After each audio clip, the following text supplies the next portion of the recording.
আসসালামু আলাইকুম রহমতুল্লাহ বারাকাতুহু। কেবল বাংলাদেশ বলেই এই জিনিসগুলো হয়তোবা সম্ভব। আপনার ট্যাক্সের টাকায় দেশের কোনো কাজ হচ্ছে, দেশের প্রশাসন থেকে অনেক কিছু চলছে।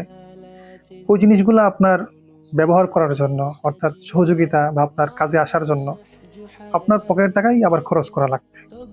শুধুই কি এখানে শেষ? না। আবার আপনাকে এটাও শুনতে হবে যে এই যে উন্নয়নগুলা হইছে, তাতে আপনার কোনো ক্রেডিট নেই। বরং আপনার শুকরিয়া আদায় করা দরকার যে এই যে উন্নয়নগুলা হচ্ছে, আপনার ট্যাক্সের টাকার ৯৯ ভাগ মেরে দেওয়ার পরেও ১ ভাগ যে কাজে লাগাইছে, এটার জন্য শুকরিয়া আদায় করা দরকার। এবং এই কথাগুলো আপনার নেতা কর্মীদের থেকে শুনতে হবে। উন্নয়নের গান কথাগুলো কেন বলতেছি একটু রাগ থেকেই।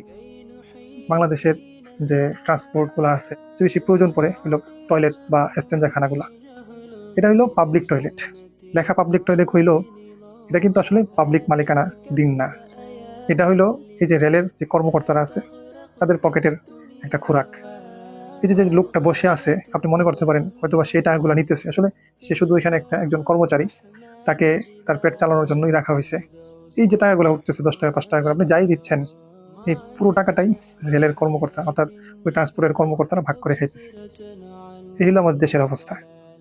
যে জিনিসটা পাবলিক লেখা, যেখানে সরকারের পক্ষ থেকে সেবামূলক সেবা নিশ্চিত করার দায়িত্ব, তারা আপনার ট্যাক্সের টাকাই চলে। আপনাকে সরকারের নিয়ম অনুযায়ী সেবা দেওয়ার কথা থাকলেও তারা আবার আপনার থেকে টাকা নিতেছে এই সেবাটা দেওয়ার জন্য। একটু চিন্তা করেন।